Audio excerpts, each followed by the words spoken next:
Welcome to Cheyenne Regional Medical Center Cardiac Rehab Heart Education class. During the video, please feel free to write down any questions you may have. After viewing the video, you may call our number listed on the screen Monday through Friday, 9 a.m. to 3 p.m. to talk to one of our cardiac rehab team to ask questions or obtain more information. And once again, we'll have our phone number also posted at the end of the video in case you did not get the information here in the front. Heart education. Knowledge is power. In this presentation, we will cover the different types of heart disease, risk factors associated with heart disease, tests and interventions, emotional well-being, medications that are often prescribed with heart disease, and then symptoms of heart attack, heart failure, stroke, and PAD. So let's start with the types of heart disease. First, there is coronary artery disease. This is when the vessels in and around the heart become blocked or hardened, and this decreases the blood flow to that muscle to feed it. Valvular disease.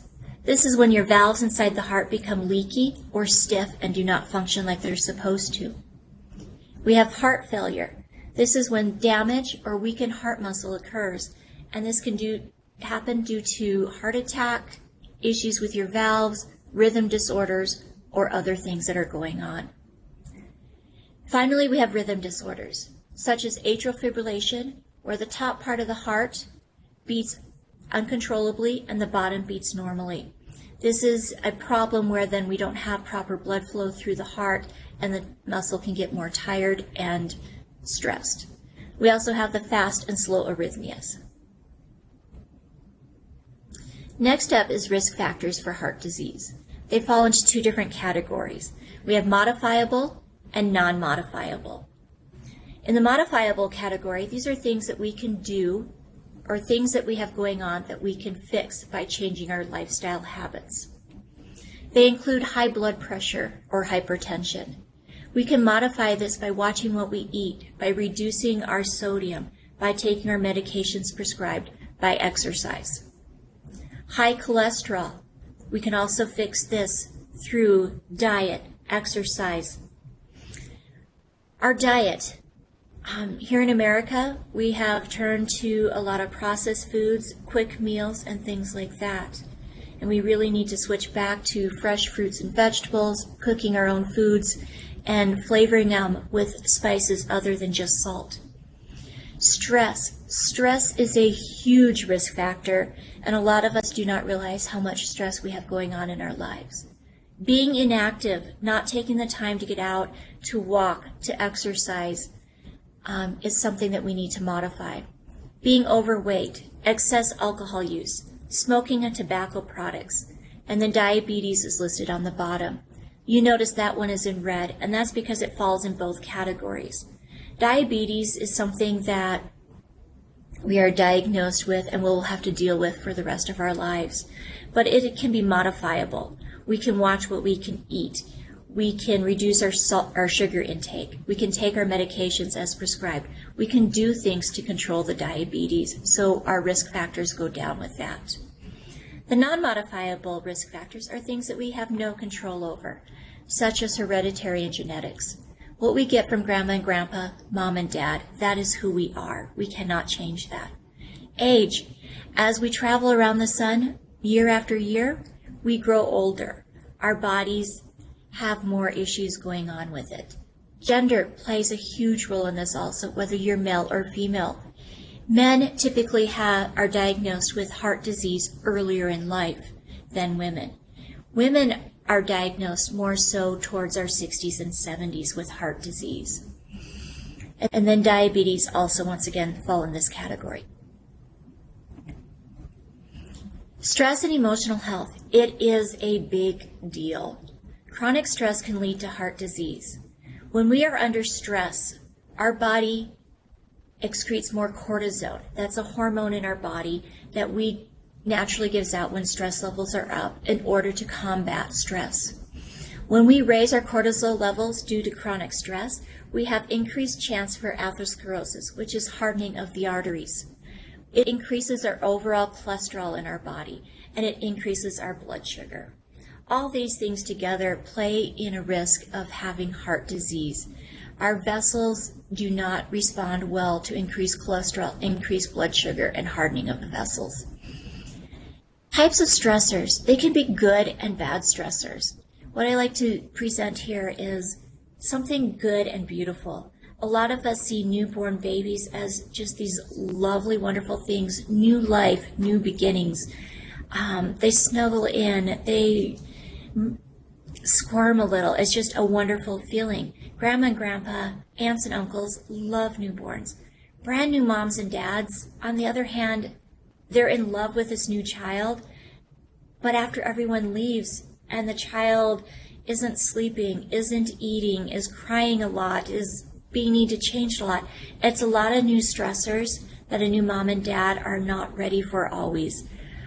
Despite all the good that comes with a child, they have a different sense of stress with this also. What am I doing wrong? Why are they crying all the time? Why don't they sleep? What am I doing wrong? So you can see it. One beautiful thing can be a good stressor and a bad stressor depending upon how you react to it. Strong emotions. Are you one of those that are always angry? And what I like to use here is that driver heading down to one of the big cities. If you're driving and you get white knuckles and you're that angry driver and just yelling at all the other cars, or are you just one that says, I gave myself an extra hour because I expect this was going to happen. I'm just going to listen to my music and kind of kick back and go with the flow. Untreated depression or anxiety is another stressor. We don't always see this as a common stressor or what we think of as stress, but if you are having depression, that is putting your body through stress. If you have high anxieties, that is putting your body through stress. Please follow up with a physician. Get in counseling if you need it. Make sure you are taking care of yourself. Ways to invest in your emotional health. Remember to keep a strong support group system around you, whether that be 1 or 2 people or 10 or 15. Everyone's going to be different as to how many people they feel they need to have around them. Keep the line of communication open, letting people know how you are doing. Even if you just need to vent and you don't need someone to respond to it, you just need to get it off your chest. Join a community organization. Give back. Volunteering is a wonderful thing. There are studies out there that says volunteering just a minimum of 3 hours a month gives you back the feelings of giving back to those in need or those that are in want. It gives you a lot of endorphins, makes you feel better, makes you more calm and relaxed. Remember to take time for yourself and excuse yourself from other people's problems. This is definitely more difficult, I think, for women than men, because women are more geared towards nurturing and trying to make things right. But it is okay to say, no, I cannot do that. And if you're one of those personalities that you are more stressed out by saying no, come up with a plan. Say, no, I cannot do it this week. I am too busy. I need time for myself. But next Tuesday, I can help you or something. That way, you're taking some of that stress of you saying no, but you're also taking that time for yourself and looking at what will work for you and not necessarily only for the other person. Learn to build some coping mechanisms. Are you one of those that react or respond? Back to that driver in the big city, the white knuckles, the cussing, the cutting people off, or are you the laid back one that will just listen to their music and go with the flow? Make yourself a plan. When you feel a certain way, I'm going to do A, B, C. When my children were a lot younger, there was times that I just needed a low time. Maybe not the best thing to do, but I put them in front of the TV, put their favorite TV show on, go in the bathroom, turn on all the water and stuff, so I just couldn't hear what was going on for 3, 4, 5 minutes, so I could take some deep breaths, relax, and be ready to go back to taking care of them and being the support person that I needed to be for them. Talking to a professional, a counselor, a psychiatrist, anyone that has some training that can help you. Insurance companies are more than willing to pay for this because mental health is a huge thing. We're realizing in the last 10 years that mental health is a huge part of the whole body. A lot of insurance companies, if you call them up, they will have programs out there that they will say, yes, if you go to one of these 10 people, we'll pay 100% of your visits for X number of visits. So please reach out to your insurance company, see what there's to offer you, because a lot of people are uncomfortable, one, talking to a counselor because it's going to cost too much money, or two, the idea of talking to someone else. We're a very closed society. It's all right to reach out, talk to people. Sometimes it's easier to talk to a stranger because you don't feel like there's going to be judgment there. Learn to develop some relaxation techniques. Try something new. Go back to something old. Both things are great. The reading, the walking, the hiking, meditation. Meditation is just some deep breathing. In deeply, hold it a little bit, let it all out. Let your mind just go blank for a little bit. It really helps in lowering blood pressure, lowering stress levels, makes you feel good. A lot of people like to do busy stuff with their hands. Other people decompress in front of the TV for a little bit. Do what works for you. Find something new so that you can try when something old is not working anymore. Next one is goals. Goals is a huge thing throughout our entire lives. As we get older and we get to retirement age, we don't necessarily think of goals anymore because we felt like we achieved them throughout our lives. When we were younger and having goals to what job we want, how many children we want, what sort of person we're looking for in a spouse, things like that. And we achieve those goals and we mark them off on a list. But that list should never go away. You should continue to add to it. The importance of health goals go way beyond the heart. It goes way beyond everyday life. So creating a healthy baseline enables you to tolerate higher levels of activity. So many of us, as when we get to the retirement age, or our children are still young and we want to be active with them, we need to remember that we need a healthy baseline so that we can keep up with the kids, keep up with our grandkids, go back to the mountains when we retire, anything that we found a lot of love in. Healthy baseline will help us heal faster from illness, injury, anything like that. So even if you are watching this video and you haven't been diagnosed with heart disease, just remember that. Healthy baseline will help you in the future. So setting SMART goals. SMART goals is an acronym. It means specific, measurable, action-orientated, or in this place I like the word adjustable also. Realistic, time-bound. These are so important when you think of making goals for you, whether they're short-term or long-term, that you think about how specific you want it to be.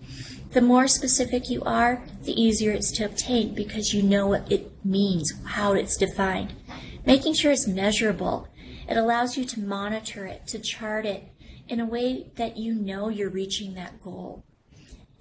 Making it adjustable is huge. You do not know if down the road you might fall and break a hip. You might end up finding a food intolerance that you didn't realize you had before. You might come down with a flu bug or something that sets you back for a little bit. You need to be able to adjust these goals. Make it realistic.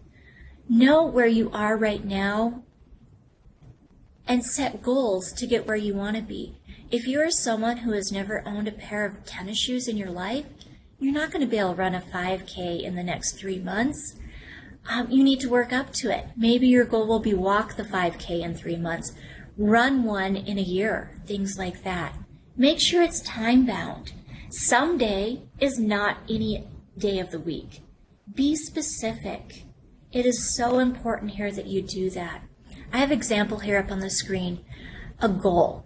I want to eat better. What does that mean? What does that mean to you? Be specific.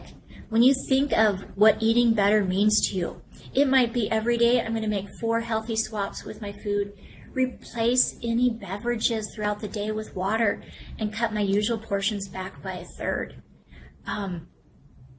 A lot of people like extra help with that. If you can write it out, it's easier to remember it. It's easier to refer back to it. Have a sticky note up on the mirror. Coming up with an incentive that goes with this. It could just be as simple as listing, by doing this, I will achieve a lower cholesterol, a lower weight. I will have more energy and start feeling better about myself and how I look. Getting into better shape is good for my health. Different things like that. Make your incentives. Also, come up with a reward for yourself here. Rewards are great. If you achieve your goal, say it's a weight loss goal. I want to lose 10 pounds in the next 3 months. You achieve that goal. What is your reward for yourself? Is it going to be getting that pair of shoes you didn't quite want to buy, or taking that road trip to the mountains or wherever? Just think about little incentives, little rewards to make it easier to reach those goals. And then another thing to keep in mind is windows. Create a goal that allows for variability in performance.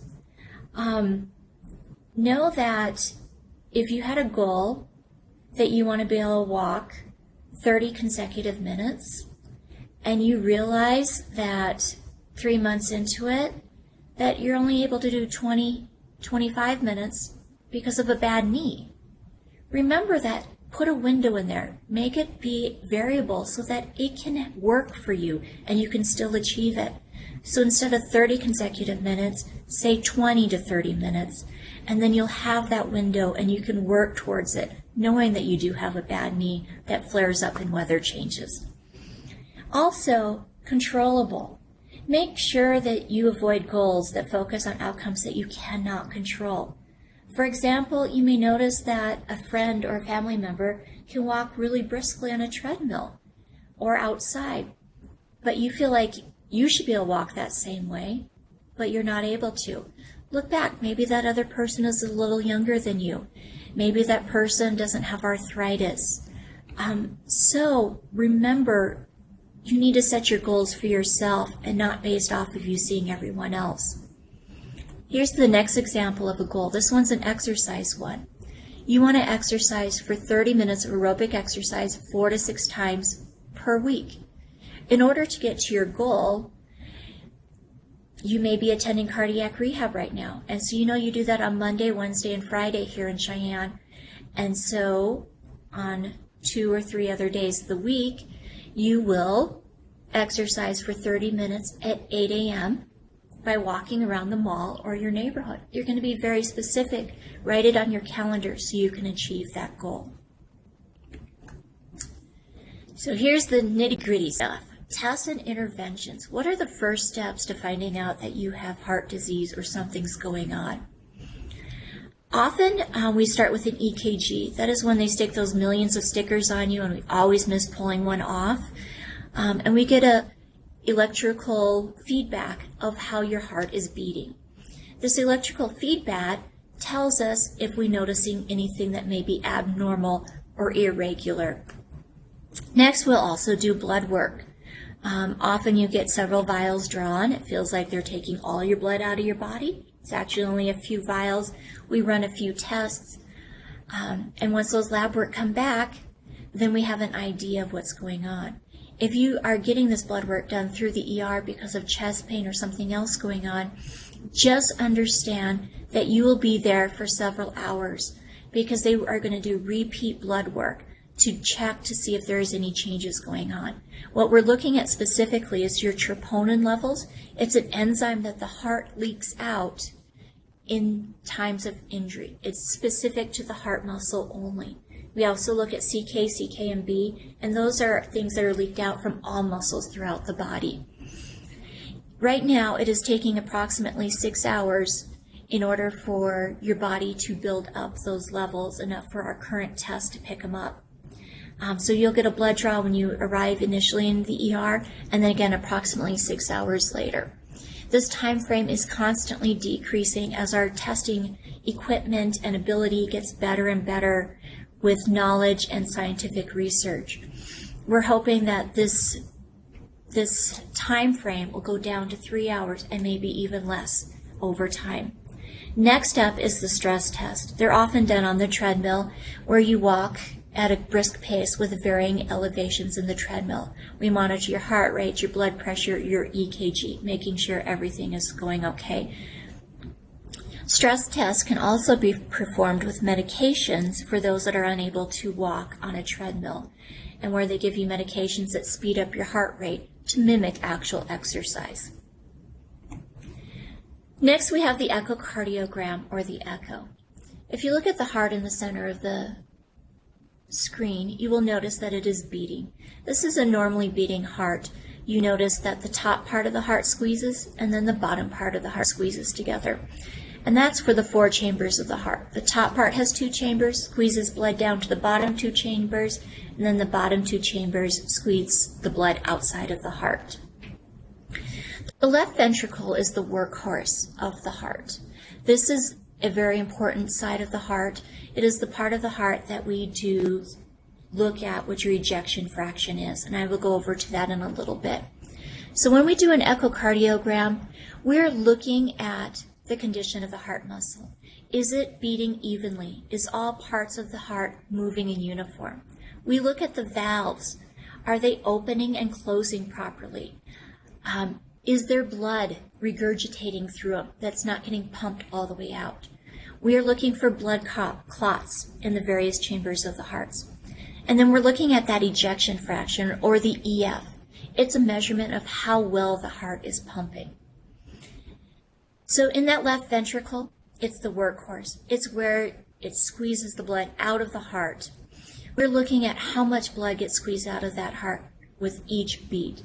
Normally, the body squeezes approximately 60 to 65% of the blood out of that side of the heart, not 100%. Because if it squeezed 100% of blood out of the heart would collapse on itself and would not have an easy time reopening and refilling.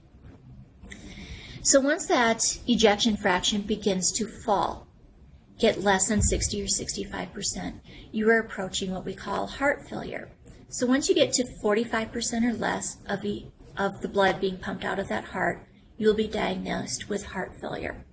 Heart failure is not the end of the world diagnosis. There are things that we can do to help improve that heart function, that heart pumping action. One of them is medications. Another one is diet. Last one is exercise. These are all things we talk about while you're in cardiac rehab. We work with you on cardiac rehab. But what causes your ejection fraction to decrease? What causes heart failure? It is caused by damage to the heart muscle. When you have a heart attack, part of the heart muscle can die, and therefore it doesn't function properly anymore. If your valves become leaky or stiff, that heart squeezing motion has issues. If you have uncontrolled AFib, that can weaken the heart muscle also. Next is the left heart catheterization. This is when we go in with a catheter. We enter either through the wrist or through the groin.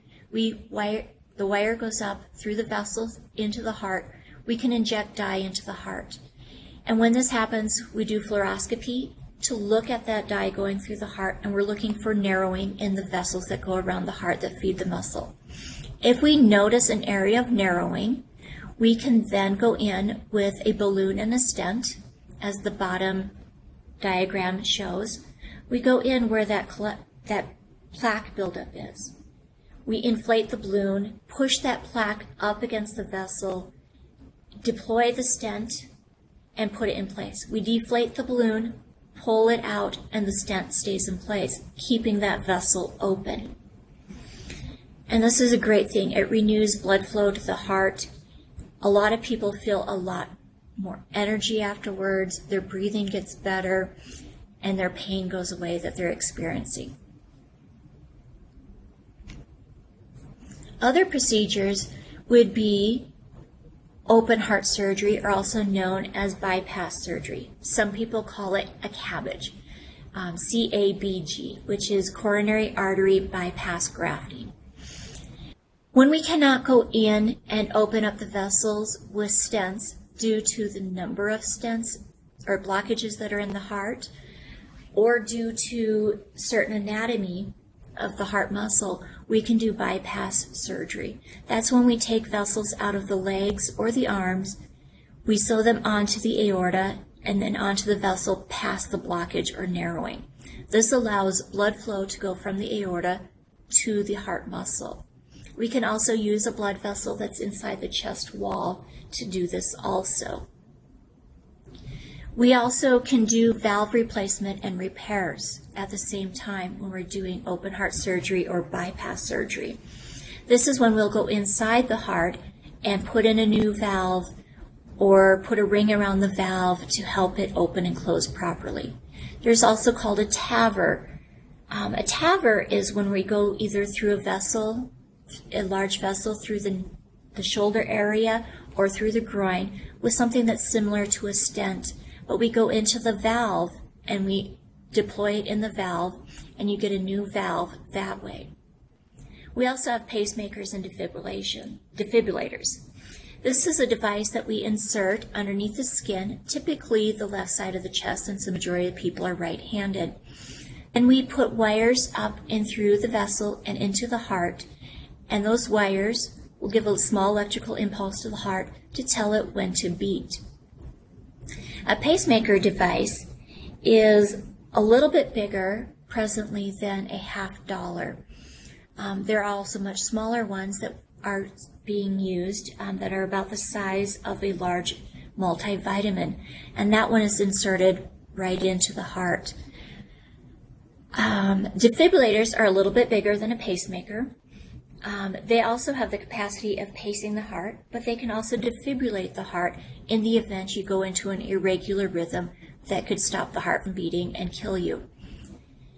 Last up, we have an ablations. So if you have irregular heartbeats, such as AFib or regular SVT or anything like that, we can go in with catheters into the heart and burn small little areas to block that electrical pathway that's causing the irregular heartbeats and put you back into a normal sinus rhythm. This is very effective with a lot of people who their rhythms cannot be controlled with medications or things like that. Next up is medications that are common with cardiac patients. We often call them the fabulous five. That is your ACE inhibitor or ARB, your beta blockers, aspirin, blood thinners, and statins. These are all designed in order to help the heart. It can reduce stress on the heart by making it not work as hard. It can protect against plaque buildup in the vessels in the heart. It can also protect against blood clots and make blood flow easier through the coronary arteries. So ACE inhibitors, examples are lisinopril and enalapril. Any generic name that ends in PRIL will indicate that you are an ACE inhibitor. The action of this drug is to lower blood pressure. By lowering blood pressure, the heart does not have to work as hard to get the blood out of the heart because the pressure is not as great in the vessels. This allows the heart some time to recover from a recent heart attack or heart failure because it's not having to work as hard. Remember, anytime you are on a medication that lowers blood pressure, you might notice the side effects of dizziness, lightheadedness, things like that. So once you are started on these drugs or anytime they're increased, we always try to remember to remind you to rise slowly. So if you're laying in bed, we want you to sit on the side of the bed and pause there for several seconds. Stand up, pause for several seconds. Make sure you're not dizzy or lightheaded as you adjust to these new medications. Last thing we want you to do is jump out of bed and land on your nose because you got dizzy. ACE inhibitors also have a side effect with several people that's a dry, persistent cough.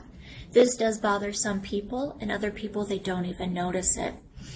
If you are having issues with this dry cough, please talk to your physician and they can switch you to the other class of drug in this area that's called an ARB, such as losartan. But make sure anytime that you're having side effects that you definitely follow up with your physician and not just stop the medication. Beta blockers, examples of these are metoprolol, carvedilol, and atenolol. If you look at the generic name, they all end LOL. These drugs are beta blockers. What they do is they do a two multi-purpose drug. What it does, it can control and slow down the heart rate, and it also decreases blood pressure by dilating the vessels. It's really important to know why this one does two different things and what's the purpose behind them. Slowing down the heart rate is very important because at the time of a heart attack, recent heart failure, things like that, the heart muscle is not getting its nutrition that it needs. And if we can slow down that heart rate a little bit, it allows the blood to stay in those vessels around the heart, in that heart muscle, feeding that heart muscle, giving its nutrients, giving its oxygen. Also, decreasing the blood pressure makes the heart not have to work as hard. So these are the two reasons this is a great drug. Side effects, once again, decreasing blood pressure can cause lightheadedness, dizziness. It can also cause a little bit of sluggishness or fatigue because we are reducing the heart rate. And then if you are one that has a history of asthma, you might notice a little bit more shortness of breath with this drug. If you're experiencing that side effect, please communicate with your physician so they can come up with a plan for you. You might also notice your hands and your feet are a little bit more cold on this drug. Blood thinners, that will be aspirin and your anticoagulants and antiplatelets. The purpose of these drugs is to decrease the ability of your body to make blood clots. It is very important once we put a foreign item in your body, such as a stent or a valve, that blood does not clot around it. Your body will see this as something as foreign. The blood will go there. They'll try to get rid of it. So we do not want this to happen because the stent and the valves we just put in your heart, we want them to function properly. We want them to stay open. We want the blood to be able to flow through them. Also, it is to help prevent clot formation in people that have AFib or atrial fibrillation. If you remember right, that's when I told you the top part of the heart kind of quivers and beats irregularly, and the bottom part beats steady and normal. When this happens, blood can kind of pool in that top part of the heart, possibly causing a clot to form in that area. And we do not want this to happen. That's why we put you on these drugs. These drugs can also prevent heart attacks and strokes. And then let's discuss the side effects of them. Bleeding is the big one. If we put you on something that causes your body not to clot as well, you have increased risk for bleeding. So you might see a little bit more blood in your stool. You might have some in your urine. Nosebleeds are huge here, especially in the winter or allergy season when you're blowing your nose a whole lot more. So make sure you are doing gentle nose blowing so that you're not popping those blood vessels in your nose and causing nosebleeds. Bleeding gums can also be an issue here, so make sure you're switching to a soft toothbrush and gently brushing around those gum lines. Be prepared for cuts and scrapes. They may bleed a little bit longer. You might have to hold pressure a little bit longer on those. And anytime you have any trauma to the head or body, please follow up with a physician immediately. It is very important that you get checked out to make sure that you do not have a bleed going on somewhere. So what are these different anticoagulants? So we've got the aspirin, and then the other antiplatelets are going to be your Brilinta, your Plavix, your Effient. These three drugs are prescribed after the placement of a stent. You may be put on one of them and then switch to a different one because of side effects or other reasons. The side effect for Brilinta is shortness of breath. This is one that a lot of people notice. Some people notice immediately within a few hours of taking. Other people do not notice for a day or two, and some people do not notice at all. A way to combat the shortness of breath that comes with Brilinta is to take some caffeine approximately 45 minutes before you take your Brilinta. The caffeine will counteract that shortness of breath that you may feel.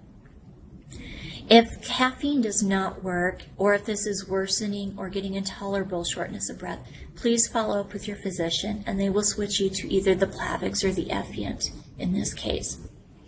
Next up is the anticoagulants. That would be your warfarin, your Pradaxa, your Eliquis. These drugs are all designed to prevent blood clots and are often prescribed in people who have a history of blood clots. Warfarin is the oldest of these drugs. It is the least expensive. Warfarin does require regular blood draws to make sure that the levels are appropriate in your blood in order to prevent blood clots. So some people do find that one a little bit limiting because they have to go to the doctor frequently for blood draws. They also need to watch what they're eating. So you need to not eat the leafy green vegetables. You need to watch the cranberry and cranberry juice.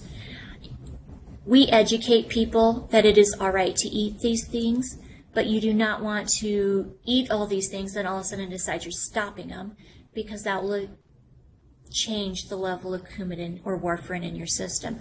Or we do not want you to decide all of a sudden that you're going to become this really healthy eater and you're only going to eat spinach and lettuce and different things like that, because that will affect your levels.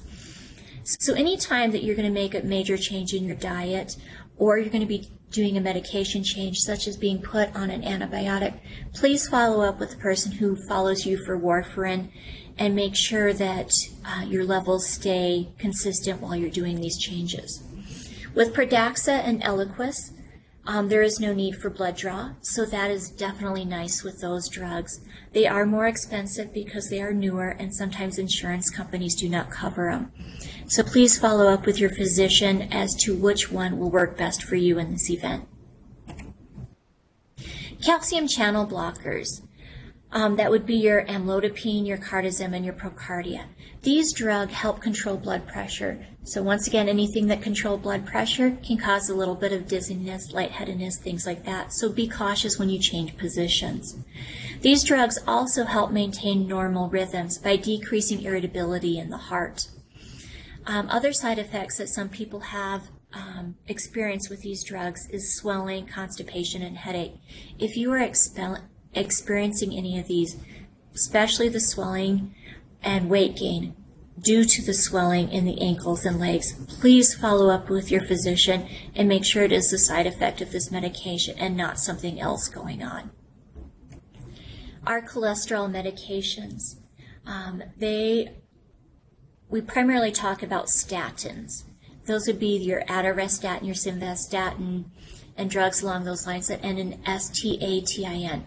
These drugs are designed to help reduce the cholesterol going throughout your body in your blood system.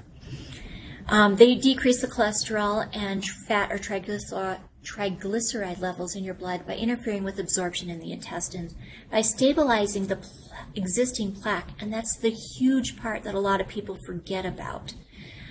Because a lot of people who are diagnosed with recent heart disease will say, well, my cholesterol has been fine. I've been checking it for the last 10, 15 years, and it's always been normal.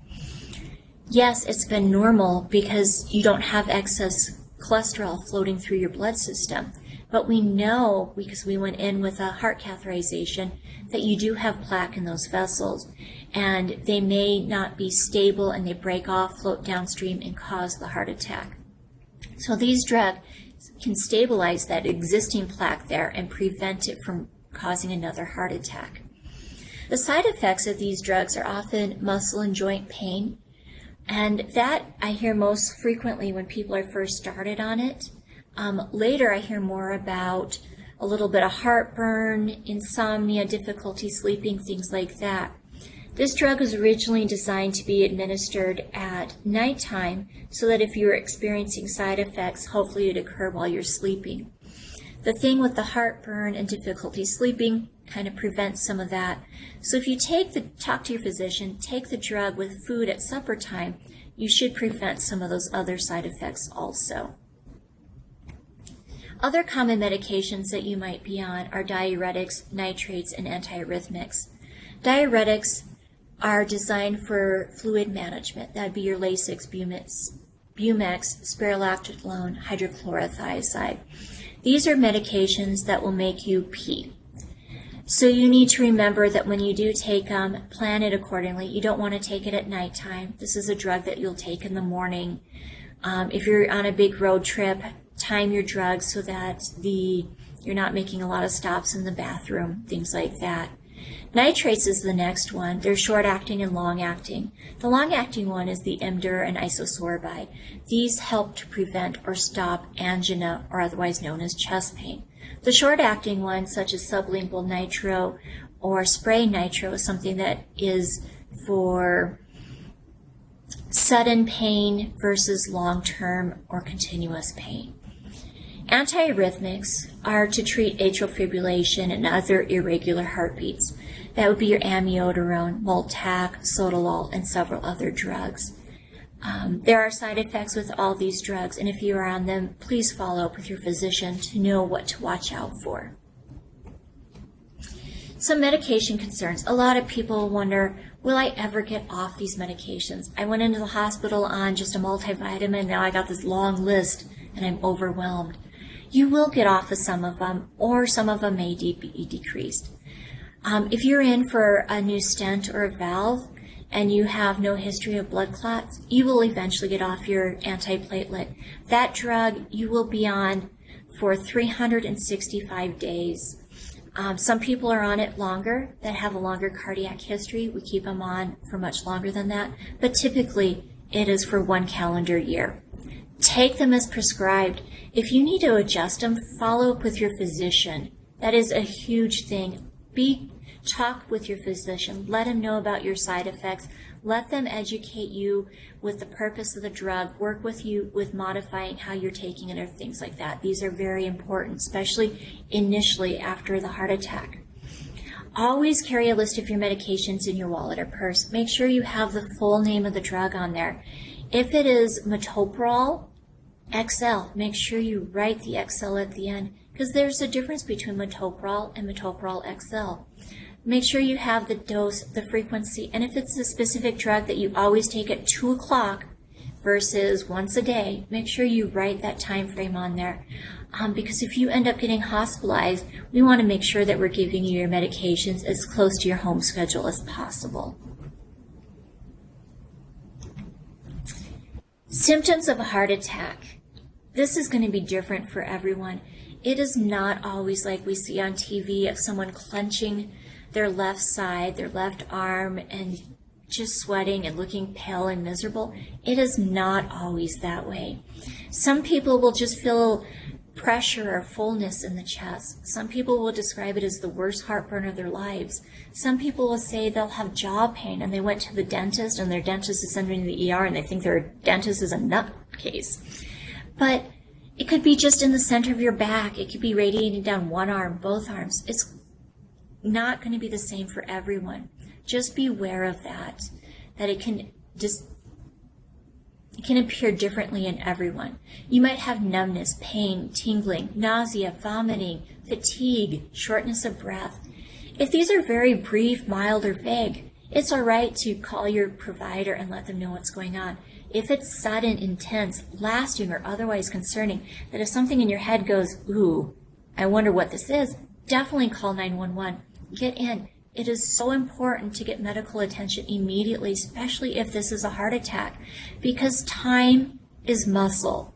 We have 90 minutes to get in there to open up a vessel before there's going to be permanent damage to that heart muscle.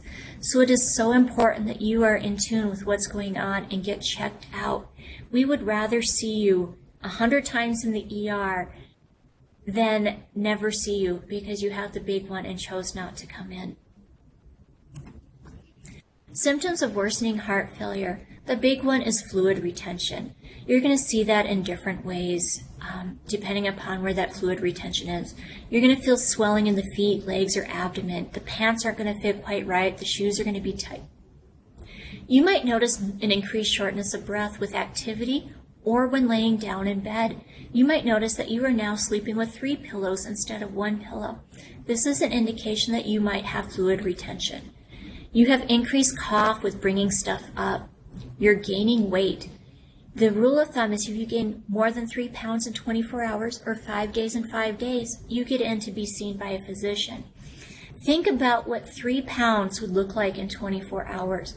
How much food did you have to eat yesterday in order to be 3 pounds heavier today? That is a lot of food.